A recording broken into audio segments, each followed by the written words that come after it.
Good morning and welcome to Casas. If you're new here, we're especially glad you're with us today. And happy Father's Day.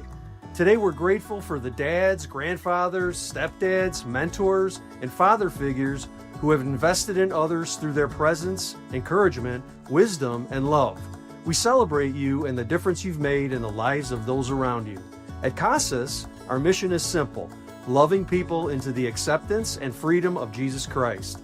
And one of the ways that mission comes to life every week is through people who choose to invest in the next generation.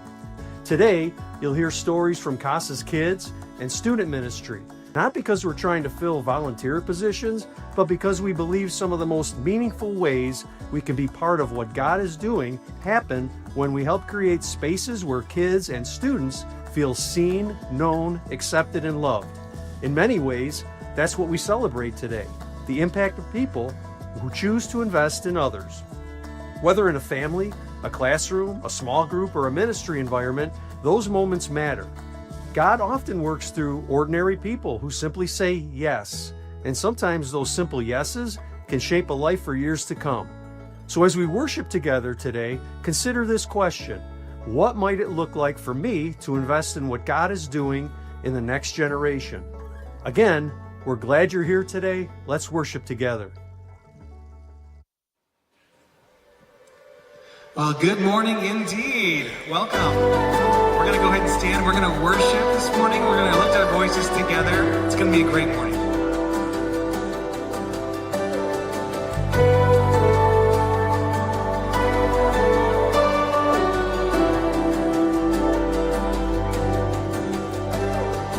What kind of father would run to me after all that I've done?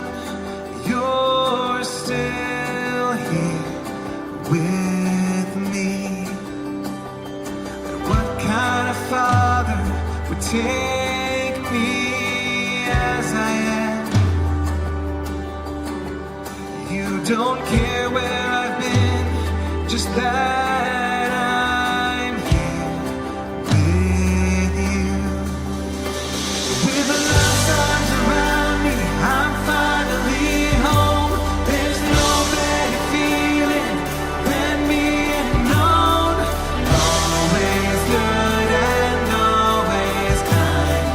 This is what my Father's like.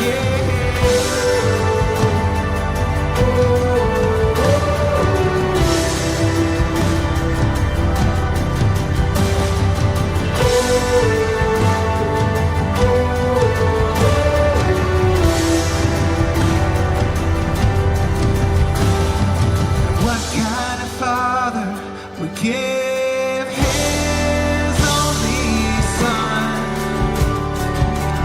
laying it all on the line just to be with me? Oh, just to set me free. With love's arms around me, I'm finally home. There's no better feeling than being known. Always good and always kind. This is what my Father's like. He runs with abandon again and again, with grace like an ocean. He never ends. Always good and always kind. This is what my Father's like.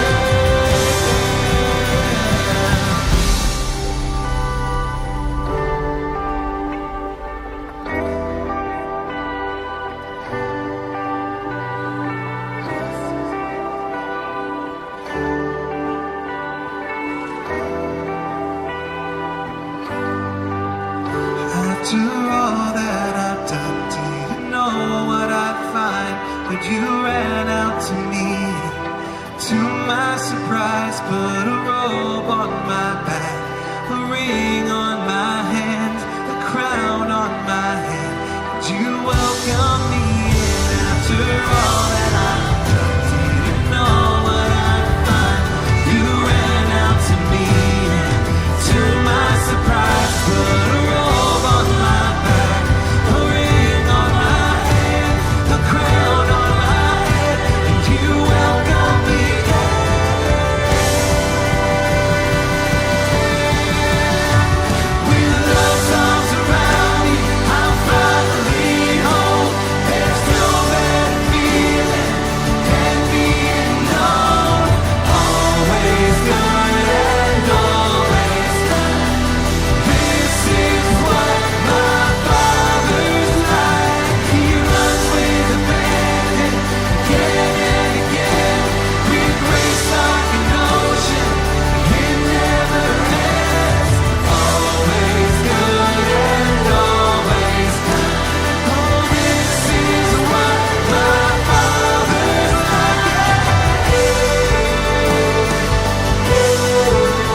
always good and always kind. This is what my Father's like.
Good morning, you guys, and to all our dads, happy Father's Day to every single one of you. Absolutely.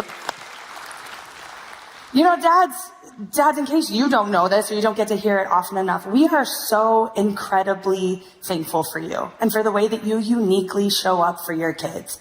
And if you're a dad in here, I hope that today you get to feel celebrated and you do something that feels really fun and maybe even get to be with your kids and celebrate today. But also maybe you find yourself in here and you are someone who has stepped in as a dad for somebody at some point. You might be a bonus dad, you might be an older brother, you might be an uncle, you might be a mentor, a coach, a teacher, any of those different roles. When dads show up, or when men show up and kind of take on that fatherly role for somebody, it is so impactful what it does for a person. Your love, your care, your compassion, the fun chaos that you uniquely bring to many situations. I just hope that you know that it makes an indescribable difference in the lives around you. And I hope that today is a fun day, but also a day that you feel really appreciated and seen.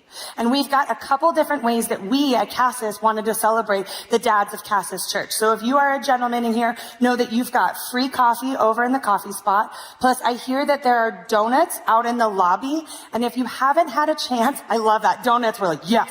But if you haven't had a chance, a couple of our middle schoolers and high schoolers made some posters to appreciate our dads. I've heard that they have been placed out. They might be over in guest services. Some of our students, they wrote some of their own dad jokes to tell you how much they see, love, and appreciate dads. So maybe take a second to appreciate that. And like I said, I hope you have a really great Father's Day. You know, I'm somebody who had the opportunity. I grew up here at Casas Church. That means I grew up through our kids ministry, our middle school ministry, and our high school ministry. And I had such a blast at every single stage. But I have these really distinct memories of being a middle schooler here at Casas Church. We do small groups, and through all stages for kids. And I remember having these two women be my middle school small group leaders. And these moms were my small group leaders all 3 years. And I had so much fun with them. I actually remember every single year they would invite my small group over to their house to do a sleepover and a hangout. So they would invite 8 or 9 of these middle school girls over and they'd feed us pizza and we would stay up late and we had jokes and we would watch movies. But in the middle of the night, they would take all of us and pile us into 1 or 2 cars and we would go out and we would TP the pastors. And that was awesome and really ironic considering the role I'm in now. But I remember so clearly all piling up. And this was before toilet paper was kind of an issue. So we got a lot of it and we could go out and with all of us, we were pretty good. We could make those yards look like it had snowed. It was really, really, really, really fun. Core memories. And if you want to feel bad for the pastors, we mostly got away with it, but every once in a while they'd hear us because We're not quiet middle schoolers. And they would run out and they would hit us with the hose, which was terrifying, or they would scare us and chase us all the way back to the car. It was awesome. But I have this memory where one of the neighbors caught us and they called the cops on us. And so all of us, like 8 or 9 middle school girls, are in the car and our small group leader gets pulled over. And I remember the cop, she had to look him in the face and be like, no, it's okay. We go to their church. Like, they're our pastor. It's cool. And the guy was like, I mean, are you going to clean this up? And I remember this grown woman saying to him, like, so that would kind of defeat the point. Is it cool if they just find it in the morning? And then just kind of drove away. Like, it's the clearest memory I have of middle school is hanging out with these women, with my leaders, and just causing this chaos. And in addition to being fun and adventurous, these also became the women where, I mean, if you remember what it was to be a middle schooler, that can be a really weird time. Like, it can be messy, it can be confusing, and they became one of the safest places that I could go to. I could ask them questions. I knew that they saw me, they loved me. I knew whoever I was welcome to show up with them. I mean, these women forever changed my life in middle school. They're actually the reason when I did step into high school and I got new leaders, I knew that I could trust them. I knew how to show up to small groups. So in high school, when I found myself questioning or wondering or trying to wrestle with my own faith now, I knew that my small group leaders were where I could go. I could go and I could trust them. I could be seen by them. I could be honest with them and still have a place right here at this church because of how they cared for me. And all of these teenage years were built on knowing all the time I was growing up in kids ministry that I had so many volunteers who showed up and loved me unconditionally so that I kept showing up the next week, so that I wanted to be here the next Sunday. I wanted to be here the next Wednesday. I wanted to grow up and be a part of this church. You know, around here, I think many of us, we can look back and we have someone who was meaningful in our lives or in our story. We have somebody who showed up, and we might actually look back and say, you helped shape me into the person that I am today. We have people in our story that we're so thankful they loved us, they saw us, that they showed up for us. And around here, from birth to 18, for so many of the kids who spend time at Casas and maybe grow up here, that becomes the volunteers at church. The volunteers on Sundays or in small groups who show up in their lives in so many countless ways. And they help to create this space. You know, the volunteers who show up for kids become the reason that a kid starts to think, I think God might love me too. The way my leader loves me starts to become the picture of how God might love me too. You get to shape the way that a kid thinks about church and feels about church and says, this is a place that I get to be me and I get to show up. And then later you become a leader who is a stabilizing force or an anchor when that teenage life or that preteen life can feel so messy or uncertain. You get to be one of the few things that is certain for them. And maybe around here, you find yourself hearing some of those stories, seeing some of those faces, and maybe you're starting to think, that might be me. I might want to be that person for one of these kids' lives, for this community and for this church. And I want you to know, not only are volunteers needed and important, but what you have an opportunity to do here at Casas when you step in and you volunteer, any way from birth to 18, is you are stepping in to say, I want to partner with what God is doing in the lives of these kids. I want to partner with this story that God is telling with what any age these kids might be. And if you find that to be you, if you find yourself thinking, that might be me, I might be interested, that might be my place here, I want you today to take out your phone and use the tap dot on the chair in front of you. What you'll see is you'll see a form that just lets you express some interest. It is not a commitment. It's just us saying that we're going to reach out and answer some questions. But if you think that might be you, and you might want to step in at any of those ages, use your phone to check out that tap dot today. But also know that after this service, right over here, we're going to have a lot of people, including our preschool pastor, Yolanda, our elementary pastor, Tensi, our middle school director, Ryan, and several high school volunteers. And they're able to answer any questions you might have about any of those ministries But also any questions or interests that you might have in what it looks like to join us, they'll be right over here to speak to that after this service as well. And I also recognize that so many of you already have chosen to join us and to step in and to partner with us through your financial gifts. Every single time that you choose to give here, you are choosing to say, this mission of loving people into the acceptance and freedom of Christ, I want to be a part of that, and I want more of that for the people in my life and the people that matter to me.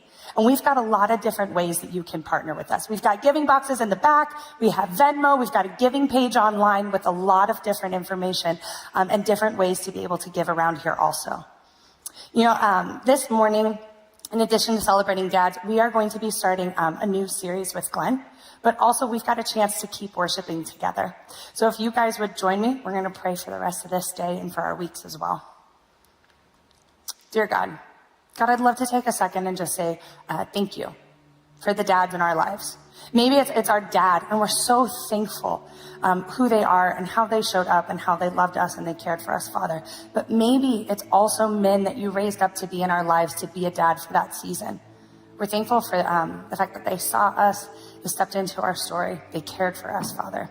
And we're thankful at the end of the day, we always have you as our Heavenly Father that we get to turn to, we get to trust, and we get to be held by. God, I'm thankful for this day, and I lift up this week that you would help our eyes and our hearts to be aware of the way where you are in our lives and how well you love us. In the name of Jesus, amen.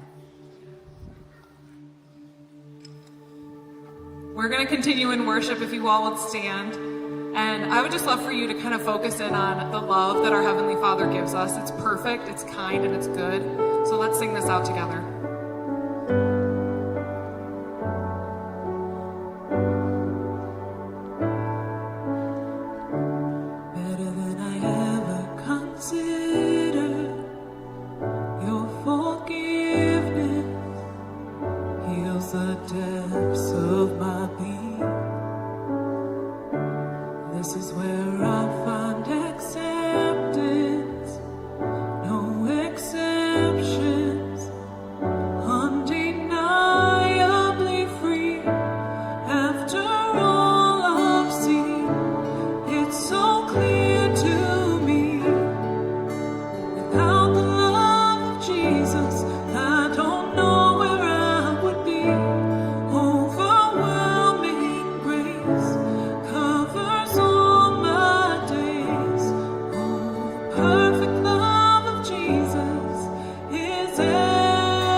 could never mess it up.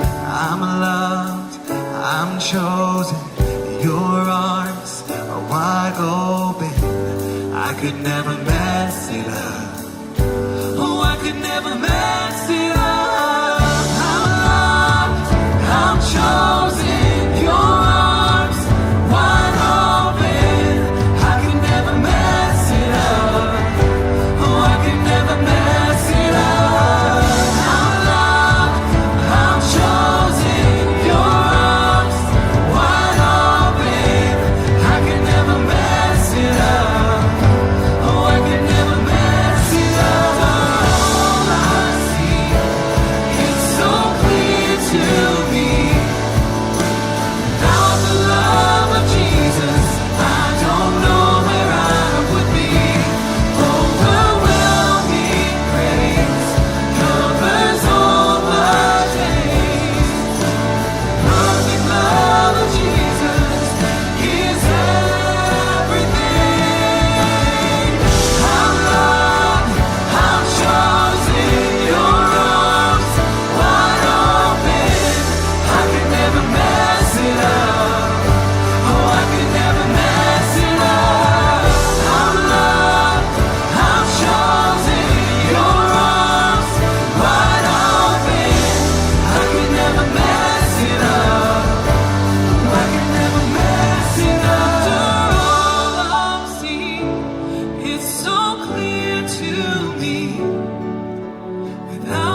been so, so good to me.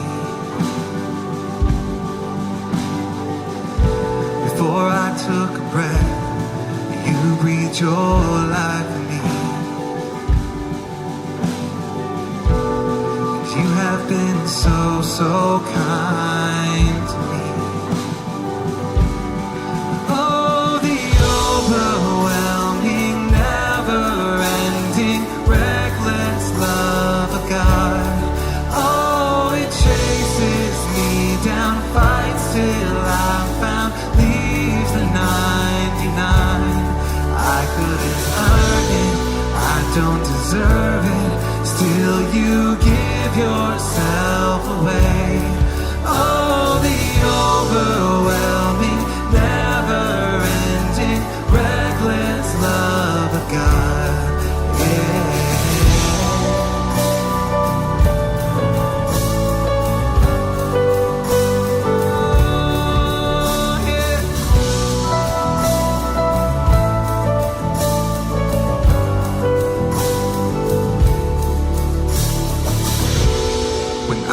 Your foe, still your love fought for me.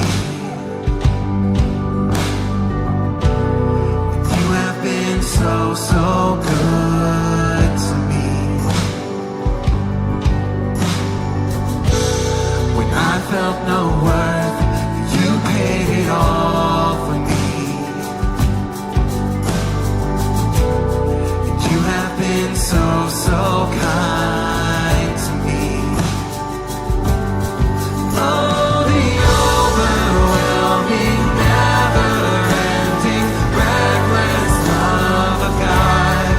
Oh, it chases me down, fights till I'm found, leaves the 99. I couldn't earn it, I don't deserve it, still you give yourself away. Oh, the overwhelming, never-ending, reckless love of God.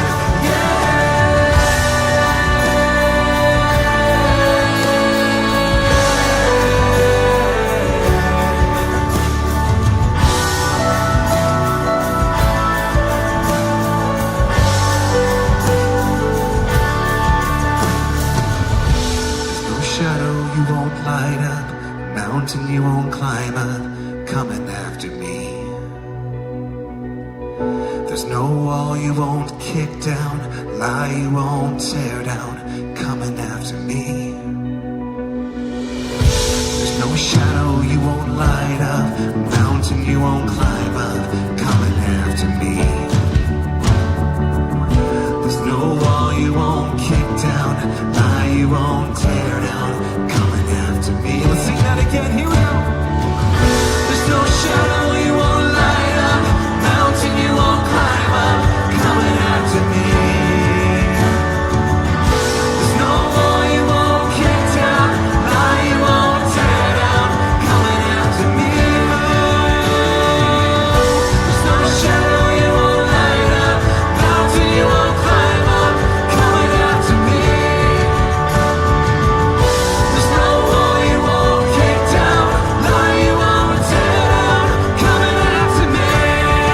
Oh, the overwhelming, never-ending, reckless love of God. Oh, it chases me down, fights till I'm found, leaves the 99.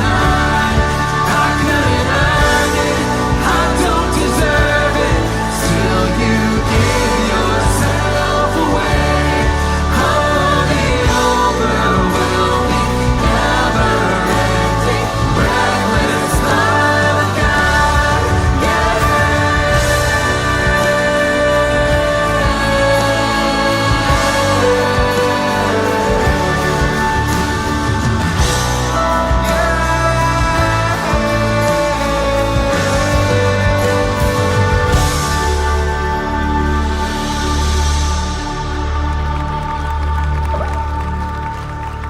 Lord, this morning we are here together. We are humbled and amazed and just blown away by your love.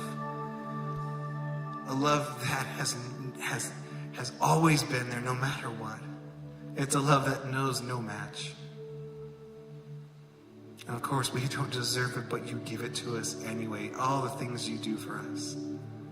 So Lord, we rest in your perfect, amazing, inescapable love. We thank you for this morning. We thank you for every person here. We thank you for your word and your message.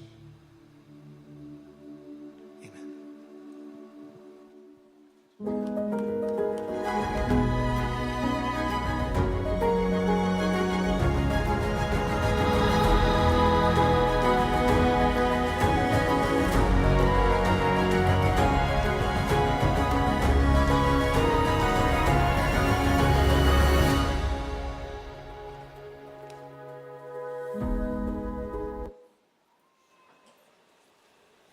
Well, good morning.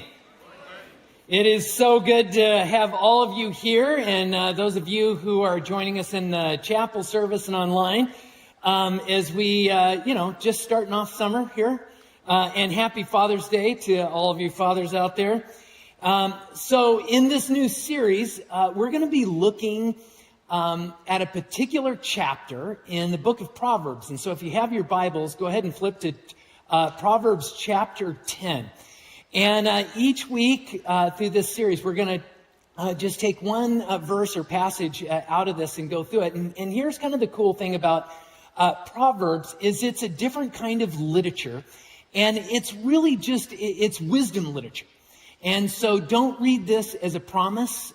You read this as like practical, situational wisdom for like everyday life, things that we go through in this. And so we'll have some fun and gain some just some new insights in just the real practical side of life. That's the beauty of Proverbs. So this morning, I'm going to start off and I'm going to be looking at verse 12. So look at verse 12 and let me read this to you. Here's what it says. It says, hatred stirs up conflict, but love covers over all wrongs. And all of Proverbs is this kind of poetry that in chapter 10, it's going to have two lines, and it's going to compare and contrast these two things. So it says, hatred stirs up conflict, but love covers over all wrongs in that.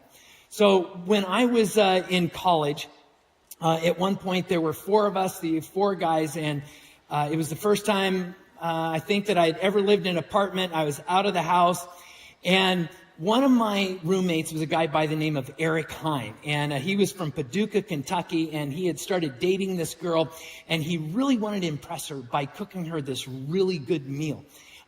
He had seen these dishes, like you go to a restaurant and they light it on fire, and it burns for a second or two, and it's like, ooh, this is really cool. And he thought, I'm going to do a dish like that. That will this will be really cool. And so he was trying to figure this all out. And he said, I'm going to practice this dish before I make it for the girl that I'm dating. And I think he called it flaming chicken. He kind of came up with this on his own. He was going to call it flaming chicken. And so it was just he and I in the apartment at this point, and I'm sitting in the living room and watching TV or something, and he's in the kitchen, and we had this little galley kitchen. So I couldn't exactly see him, but he was in there working on it. And so here's what he did. He took a skillet and filled it about a third or halfway up with cooking oil, and then brought it to a boil, right? Because we're going to have flaming chicken. And once he brought it to just a nice, easy boil, he lit a match and threw it in. Yeah, I mean, we were young. He was young. He had never made flaming chicken before. Yeah, so what do you think happened with boiling oil when you throw a match on it? It starts a fire. And I remember he said something like, woo, in the kitchen. And I looked over and I saw all of these really pretty lights just dancing around on the side of the wall. And I didn't put two and two together right away until he sticks his head out of the kitchen. He goes, you know anything about a kitchen fire? Which that immediately got my attention. And I jumped up. And it's not like it was like this big extreme thing, but it just kept growing and growing. It started melting the bottom of the microwave in the apartment that was right above the stove. And so then he grabs this great big, just 32-ounce plastic cup and he starts filling it with water, right? Y'all were brighter than he was in this. Yeah, and so he starts filling this up because in the next moment, right, he's going to take 32 ounces of water and throw it in a skillet of boiling oil that is on fire. Now, anyone know what would happen if you threw all that water in there? Yeah, like that water hits it and vaporizes and it just spreads that oil, right? A mist just everywhere, and it's on fire. You spread fire like it almost blows up. You just spread fire everywhere in that moment, right? And so when you think about that, and the reason I share that story is because in a way like that, this is what the author's trying to get at here, right? There's this moment of conflict or difficulty in this, and he's going to compare and contrast these two things. And he's saying hatred's going to do some stirring up in this thing. It's going to cause things to spread and get worse. And love is going to do something completely different in this moment. One of them will burn down the whole apartment building, right? And the other might actually soothe things and do something very different in this whole thing. So I want to look at these two parts. So the psalmist starts off, the author starts off and says, hatred stirs up conflict. So I want you to think about this word, stirs. And in the Hebrew, the root of this word is literally the word that means to awaken or awake. And it's the idea that there's this new thing that comes about. And so this word could be used to agitate or instigate or stir in this moment. And it's like you throw water on boiling oil, and the reaction it creates is it just spreads that fire everywhere, right? It wakes it up. It instigates something in this moment. And this happens with people, right? If there's a moment, you think about conflict, and so there's tension and there's all of this energy. And what he's saying is there's something you can do that just awakens this other thing. And it's not a good thing. It makes it stir. In fact, in a way, what happens is we as people in those moments when if there's that tension and we get hit with hatred or contempt or whatever, there's a part of us that goes into that fight or flight mode. Ever been in a conversation or watched a conversation where two people had a disagreement and all of a sudden it just starts to escalate? Because there's this thing in us as people, we get pulled into this kind of fight or flight mode. And when we start resonating with one another, vibrating at that same fight or flight frequency, you just feel it all spread out in that moment. That hatred becomes this kind of energizing thing, and it can feel powerful, but that doesn't mean that it's a good thing. It's interesting. Jesus at one point kind of talks about this subject in a way that captures what we see as being normal. There's a moment where he's on the Sermon on the Mount and he's preaching this lesson, and he says this. He says, "You have heard it said, love your neighbor and hate your enemies." And how do you think most people would have responded to that in that moment? Been yeah, that makes sense. Your neighbor, things are good and you feel good about them. Yeah, you love your neighbor, but you hate your enemy, right? You everything they represent or what they've done, it is the most natural thing in the world to meet your enemy with hate. Just for a young college student that's never dealt with a kitchen fire ever, it's fire. And what's the natural reaction that we would jump to? Throw water on it, right? But that doesn't mean that's a good thing in that moment. And there's something about hatred in those moments. It's empowering. You want to change something. You want to protect yourself. You want to get back, right? We've got all that emotion. And the most natural thing in the world in that moment, because it just feels so empowering, is I'll match that hatred with my hatred, or a righteous kind of anger or something like that. And you just feel it get out of control. The senior pastor before me, a guy by the name of Roger Barrier, wonderful, wonderful man. He shared a story with us one time, and it was right after this incident. In fact, we were supposed to have a meeting early in the morning, and he came. He was like 10 minutes late, which was unlike Roger, and very much like the rest of us that were in that meeting. But we were like, where's Roger? And he showed up, and he had kind of this, and he's a great big guy, and he kind of had this sheepish look on his face, and he walked in. We were like, what happened? And this is a long time ago when La Cholla was mostly one lane, like all the way down to McGee. And he was driving up here down McGee, and he got to where it went from 2 lanes to 1 lane over by McGee. And I guess he and another driver just weren't on the same page when they were trying to merge. And they kind of got into it a little bit, and like it became kind of this heated thing. And the other driver ended up in front of Roger, and he said, "Man, I was so mad, and I was just like, and who knows, like what all went on." And Roger said, "So I followed him all the way up here, and I was just so mad. And we were driving by there, and he goes, and then he put his blinker on to go into the church parking lot." And I was like this. So I just kept on driving. He's like, all of a sudden I was just like, he goes to my church. He's like, I'm supposed to be his pastor. And I was treating him, I just wanted to avoid the whole thing. And there was a part of Roger's just like, so he just took some extra time and just kind of drove. I don't know where he drove, but he drove around for 10 minutes and finally showed up at the office. And he was torn between this thing of like, yeah, it's just like, I want to do all this stuff. And then it was like, man, I don't want to have anything to do with it. And what you see in this moment is there's this thing where all the energy and everything he had, he was just like really sheepish about it. It's just like he missed his opportunity to minister or be a pastor to a person he wanted to pastor. And part of the reason I share that story is because sometimes when we react in this, sometimes it's how we escalate up like with all of like this high energy or anger or whatever.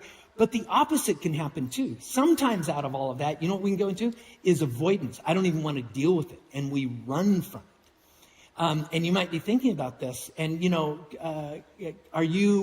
are you more likely to be the person who's going to match that energy like to their face in a confrontational way? Or are you more like the person who's, I'm going to deal with this, like I'm going to just like total avoidance. I'm going to go like the other direction in this. Because both things can happen in this. But all too often, we find ourselves in these moments, right, where maybe it's with a family member, and you've been having the same argument over and over and over again. And maybe you find yourself matching it because you bring all that intense energy and, there's yelling or shouting or confrontation. Or it's like you turn your back on it and you walk out. Or maybe it's with friends or coworkers and something happens and you get on politics, or you get on like who's right or wrong about how something was handled. And man, we feel accused or we feel wronged, and it's so easy to go to all of this energy. And the thing that is most natural in the world, and Jesus captured it really well, is I'll love my neighbors, but I'll hate my enemies, right? And we feel this thing. And all the author is doing in this moment is saying there's one way of responding. And we understand how it stirs up something in us that is rarely a good thing. So now the author comes back in the second line there's like these 2 poetic lines that go together, right? And here's the second line in this, or let me read the whole thing. It says, hatred stirs up conflict, but love covers over all wrongs. And the word used here for covers over is kind of interesting. It's a Hebrew word that it can have a wide breadth of meaning. It can be used in a very negative way, which it isn't used here. And in a negative sense, it means to like conceal or cover up in some way. But that's clearly not what the author's getting at here, right? So love doesn't pretend that something doesn't happen. Love doesn't ask you to magically think something that was hurtful or difficult isn't there anymore. That's not the point. So when this Hebrew word is used in the positive, as it is in this passage, one of the most common ways it was used in ancient times was to describe, and this will kind of interesting, is used to describe like a full moon.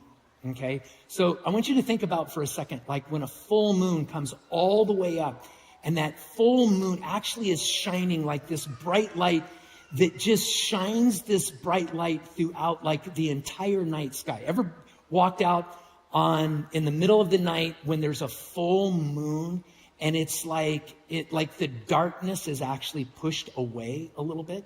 And so what it has is this idea that it's shining this light that just like covers over everything. It comes to dominate everything. The other way this word was sometimes used would be, think of like a great big thick blanket that just covers over. Or the other idea on this is it smothers out everything else. And I love this idea because what it's saying here is there's this idea that love has the ability to smother out like that fire. It smothers out all of the fuel, all the things that the fire needs to keep on burning. It deprives it of that. Love has this way of depriving that conflict that wants to turn into that raging fire. It deprives it of the fuel it needs to keep going. So we're in the apartment, and my roommate, Eric, he's got his cup, right? And he's filling it up, and we're watching the flames get higher and higher. And I see what he's doing. And in this moment, and my mom would have been so proud of this. In fact, I told her the story, and she, because I heard her voice in the back of my head. Since I was a little kid growing up, my mom told me this like a zillion times over and over. She's always like, whenever there's a kitchen fire, don't use water. Always put it out with salt. Always put a kitchen fire out with salt. I remember growing up as a kid, and I'm like, we never had any kitchen fires when I was growing up. I was just like, man, what is her deal with, like, if there's a kitchen fire, put it out with salt, And maybe it's because she knew kind of who I was, that maybe there'd be some kitchen fires in my future. And this was some wise information that I needed to know. So whole life, man, kitchen fire, put it out with salt. And I mean, her words came screaming back into my mind. And I saw Eric with that cup, and I was like, no, don't do that. We need salt. And I could just see Eric looking at me, and all he was thinking of was like a little salt shaker. And he's like, it's like the chicken isn't even in there. I was like, no, we got to put it out with salt. And we had this great big old container of Morton salt. And I grabbed that thing, and and the microwave is like, it's like getting real oozy and everything. And we didn't get our deposit back that year. But we didn't burn down the whole building, right? And I remember taking that salt, and it was the first time I ever experienced that, and I just started pouring that salt out over the skillet that was on fire, and I'll be doggone, it worked. It like smothered the fire out in that moment with the salt. And Eric had to figure out a different dish to cook for his date later that week on there. But what the author's explaining is it's like the way that salt just starts starving out everything that fire needs to keep burning.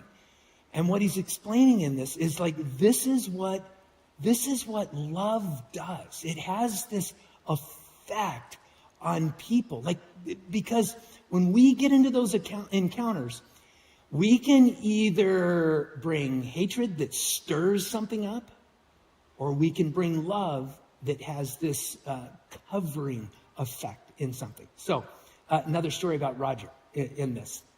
He had a few issues with LaChoya and other drivers. There was another time that he was actually at the same light where the other thing, the whole thing had started.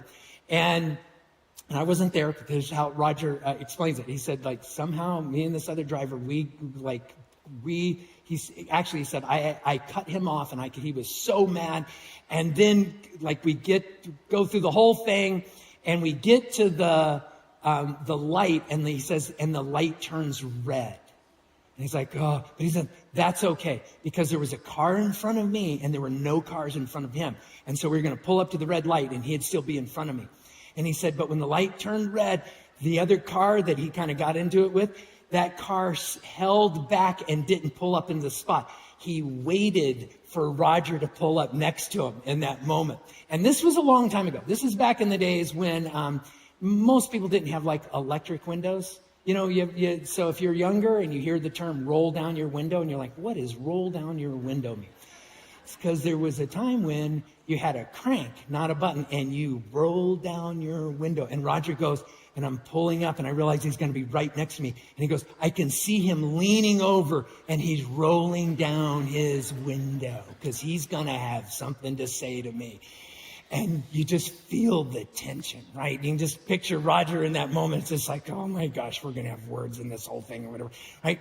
And so Roger rolls down his window, right? Pulls up next to the guy. And before the guy can say anything, Roger goes, I'm so sorry. That was my fault. Will you forgive me? That's what Roger literally said. And he goes, the guy was like,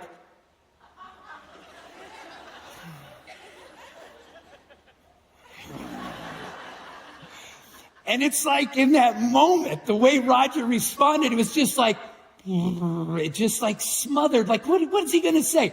Okay, but just try not to do that again. Like, he's like, you can't yell at the guy when he's like, will you forgive me? I'm so sorry, right? That's how he responded in that moment. And it changed the whole dynamic in that moment, right? Because Roger brought something different to it. In that instant, he didn't avoid, and he didn't bring all the energy of the situation to it. And like, this is what love does. Love has this way of bringing something different. And we've all experienced this, right? We've all had a moment where like we're driving and if you ever noticed this, there are certain moments when, you know, that person in the other car, it's easy to think of them as hardly being human. We forget that it's a human being in a real situation in that car. This happens with social media. We watch exchanges and things said and done on social media because it's so easy to just forget that those are human beings that are a part of all of that. It's interesting. The first instance that I shared with you where Roger just kept on driving. And Gary Schrader and I were like, well, what happened? You know, we're peppering him for all these questions or whatever. And he goes, like the guy flipped me off in that moment. And so I went like this to him. And Gary and I were like, you gave him 4 fingers? It's not like 4 times worse. You probably just confused him a little bit in that moment, right? But it was that instinctual thing to just react.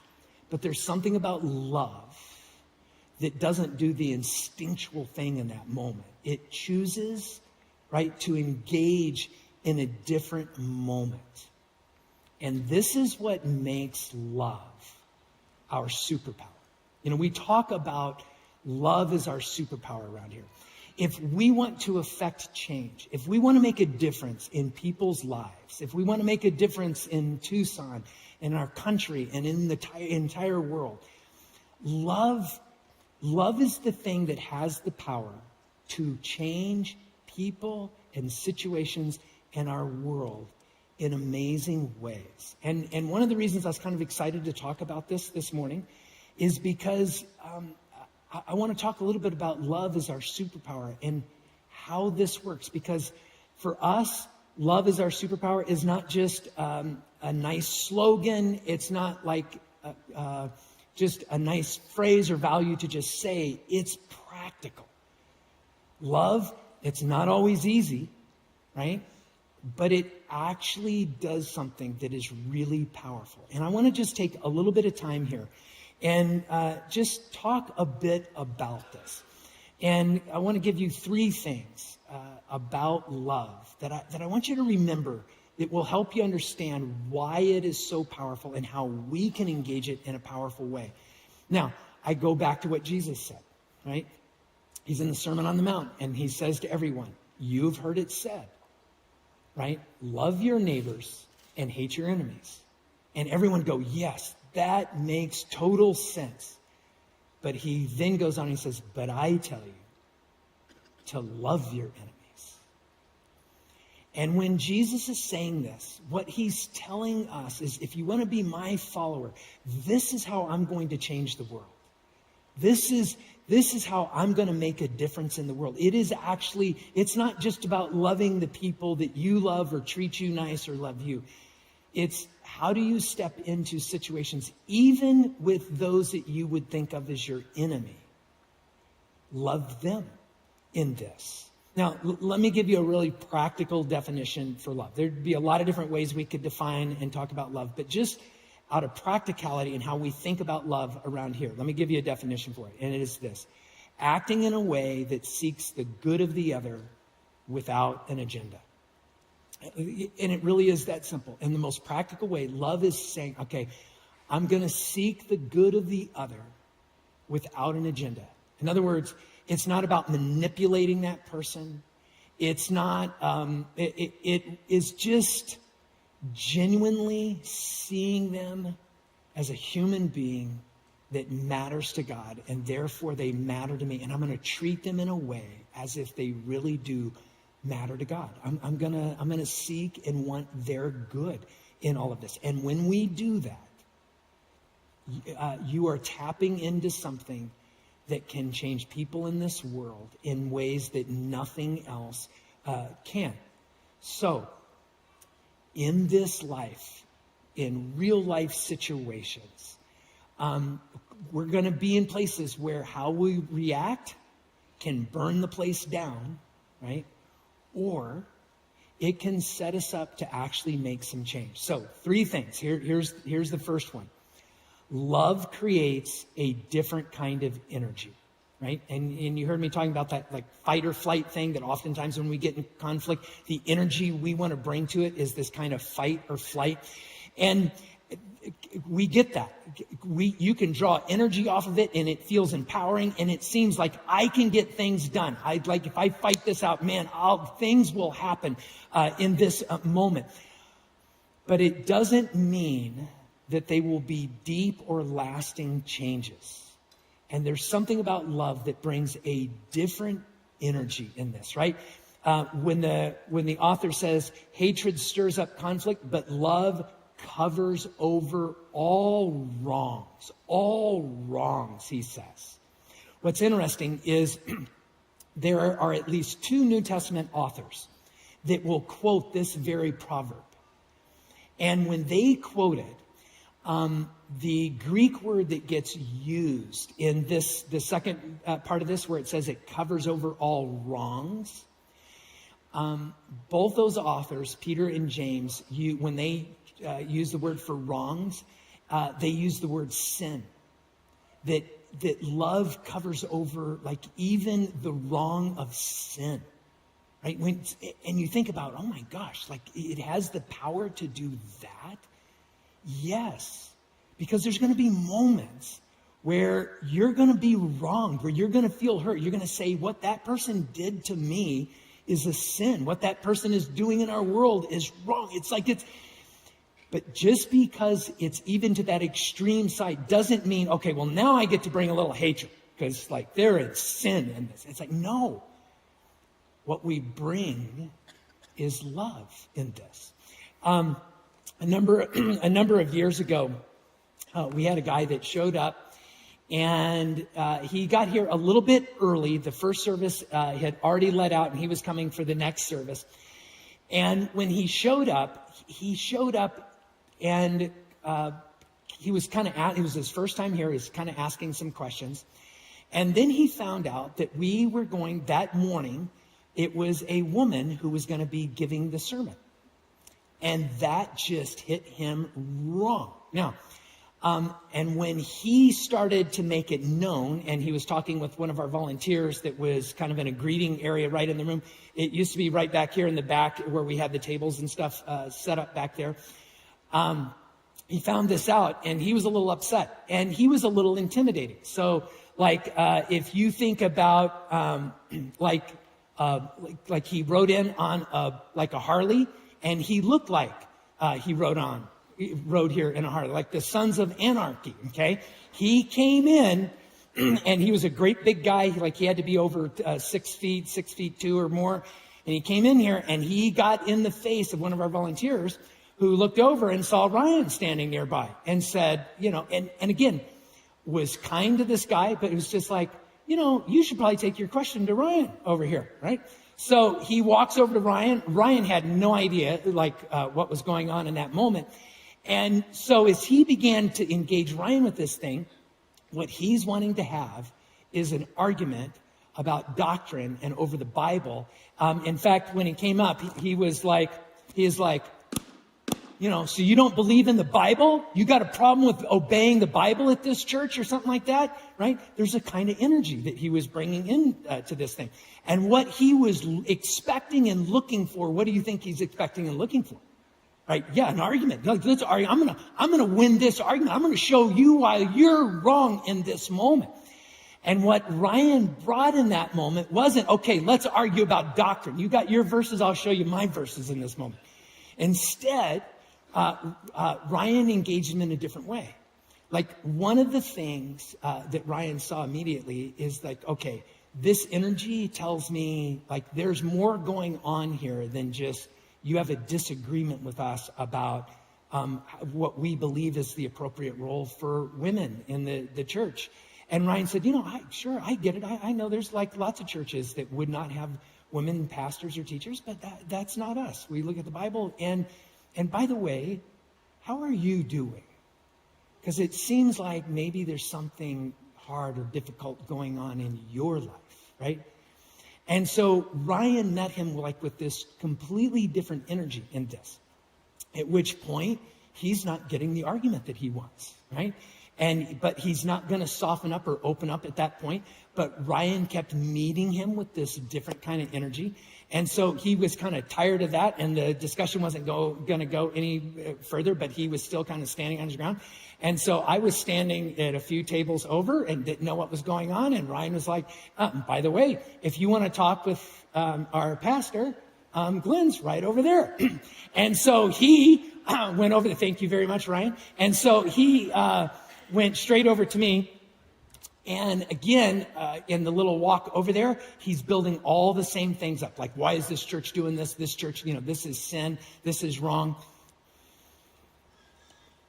And when he got to me, he was kind of doing the same thing, only we were standing at one of those high top tables. And, he had his Bible out and he's just like, you don't believe in the word of God and you claim to be and all this stuff. And I'm like, whoa, like what's going on? And he's like, you're going to let a woman preach in the church and just all this stuff. And again, it almost seemed like there were people around that were worried that he was actually going to reach over or jump across the table and actually grab a hold of me. I mean, it was that level of intensity. And without realizing it, because I didn't know anything about the discussion that Ryan had just had, I ended up saying almost verbatim the same things that Ryan said to him. It's okay. You can believe, you don't have to agree with us. I'm not going to even try and convince you in this, but this is who we are as a church. And by the way, it seems like you're having a tough day. What can we do as a church that would actually help you in this moment? And it wasn't long before he just realized no one's going to argue with him about this whole thing. And he got upset and decided he wasn't going to stay for church if we weren't going to have the argument with him. And he made a huge scene. He got on his motorcycle, which was just right out here, and revved the engine so loud repeatedly, everyone in the room could hear the engine going, and then peeled out on his motorcycle as he waved goodbye to all the people at the greeting area. Only, unlike Roger using his whole hand, he only used one finger to wave at everybody going out of here. And what was interesting, though, is how that different energy, starting with a couple of the volunteers to another pastor, and then with Ryan and myself, there was kind of this consistent energy that he butted up against. And instead of inflaming the whole thing, and this was his choice. He could have engaged. But it ended up it kept it from becoming this other thing in that moment. And there's something really powerful about love that it doesn't have to back down from an intense situation, right? Love is not cowering, and love is not backing out in a way of saying, I have to be a doormat, or love can just bring a different energy and a different kind of care. And so let me ask you this question. Where is there something going on in your life where, man, it is tension? Maybe it's at work. Maybe it's in a repeated issue that you run into in your family or with a friend. And you watch every time it comes up, it just wants to escalate into that thing. And you keep repeating this pattern where it escalates and it gets up there, and then maybe somebody walks out or it turns into a yelling match. What would happen if you found a different kind of energy to bring to it that actually started with a question of not like, okay, how do I answer him? How do I defend myself? How do I win this argument? What if it just started with, what if there's something that this person needs? And maybe there's some good that I can bring, maybe not, but what if you just start with, what's the good that you need in this moment, and how can I help with that? You might find that it doesn't burn the building down. You might find that it has this kind of like a blanket, and it just creates something different in the moment, right? Okay, second thing in this, and it's this. Love builds stability through consistency. The beautiful thing about love is a thing that is always repeated over and over and over again, right? It's not just one moment. It's how you meet someone or in a situation over and over and over again. It is the congruency that builds it. In a small way, it was interesting that guy, when he came in, every person he ran into, whether it was a volunteer or a staff person, met him with the same thing. And it left him with this place of it left him with the choice. Would he stay and be a part of this, or would he leave? But what he didn't get was the moment where he got to spread the fire everywhere and just let his hurt and his anger and all the things that were bothering him just go everywhere. Like it kept it contained. And there's something really powerful about when there's a continuation of it, it creates this kind of stability. We adopted a dog years and years ago when my daughter was really little. She loved dogs, loved dogs, and we didn't have a dog. And we agreed to watch this one dog for a week that was out of a very abusive place. And there was a friend of a friend of a friend of a friend who went over this dog, and we're just like, someone needs to keep it for a week while we can find a place for it. We took it. Of course, my daughter met the dog, fell in love with it, and was just like, oh, and it found its forever home with us, okay? But my daughter, she could see he was a German Shepherd, right? So imagine a German Shepherd that had gone through a lot of abuse. And his name was Mal, and Mal wanted to go from cowering to growling constantly. Those were the two states that he knew. But he ran into a little girl named Colette, my daughter, who was just like, I love you, love you, love you, love you, love you. Always, always, always, always, always. And it just started to change it. But there were things that would just hook him. One of them was, and it sounds really strange, but it was the closet door. Like we've got this hallway, and there's this closet door. And when he would walk by that closet door, he would cower, and he wouldn't want to go by it. And if he would just like go up against the other side of the wall. And I'm like, you are a great big German Shepherd, and you're afraid of a closet door? Like, what's going on? Coley figured that out, and her favorite show was The Dog Whisperer, or like Caesar Milan. Remember the show, like way back when? She watched that show all the time. And one time I'm sitting there and I watched Coley, and she's walking Mal back and forth across this door. And she's lifting up his tail, and she would have like his collar. She's like, come on, Mal. Okay, and then she'd lift up his tail. And I go, Coley, what are you doing? She goes, well, Caesar Milan says that when dogs lift their tail up, and it's because they're happy and they're relaxed. And so I'm going to tell him he's happy and relaxed, and we're going to walk by the door, and it's going to be okay. And I'm happy and relaxed at the same time, and we're just going to keep doing this. And I was just like, that just seems strange. Except for like within 30 minutes, Mal was like, his tail was up, and like he was happy, and it changed him, right? But there was something about like the consistency and the stability of experiencing that same thing over and over and over. And this is how love works. Love finds its greatest power, right? When that beautiful thing happens again and again and again. Love can change the world through this because it builds this kind of stability that people can trust to engage in a different way. And so I want you to think about, like, who's the person? What's the relationship in your life? And it's like, okay, I said it was really nice that one time. Okay, that's great. But how do you keep going back to that place and engaging in a way that is bringing love and kindness, seeking the good of the other person, which leads to this third point that I want to just close out here on this. And it's this: love plays the long game. This is where love is so powerful, right? When hate flares up, right, there's all of this initial energy. It is like a fire that is just spreading rapidly, right? And it seems like it's got power and it can change things, right? We think about it in our world. How often do you see in our world where hate just flares up and it becomes like a movement to change things, and people like take a stand and they do all of these things.